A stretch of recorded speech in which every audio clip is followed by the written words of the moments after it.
Nicholas is the type of teacher who is constantly learning. He has an attitude where he is a natural leader. My colleague and I were blown away in his interview. We knew we had something special as soon as he left that interview, and we were very excited about the prospects for him. I would say my style of teaching is interactive. I'm not one to just talk at them. Helping students set goals is sort of embedded in my teaching. I mean, the kinds of rubrics that I give them show them exactly what they need to do. He created a course called The History of Rock and Roll.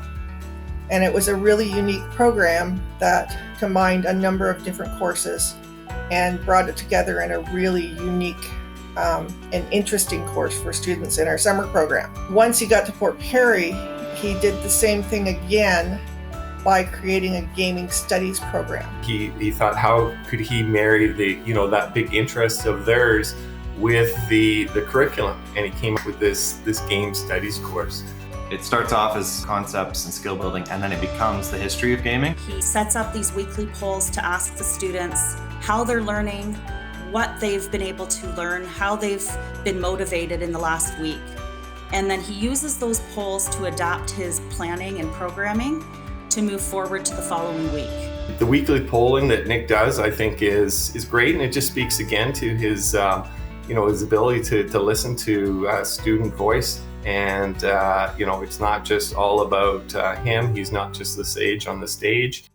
I think the most important thing a teacher can do is model good citizenship. He talks to me about the different things that he's been doing with students and the impacts it has had on them.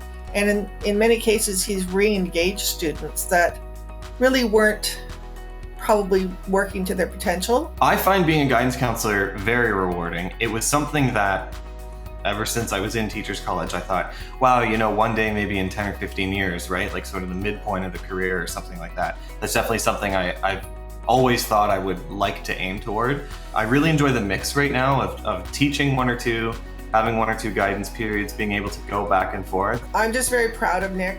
He's such an innovative and creative and caring individual, and I can see such a bright future for him. Thank you, Nick, for all the work that you do at Port Perry High School, both within the classroom and outside the classroom. The feeling I have for winning this OTIP award is gratitude above all to the other staff who nominated me and taking their time to recognize me, which I'm very grateful for and I'm very humbled by. To have come into a school and worked with this staff for only 1 or 2 years is very, very special to me.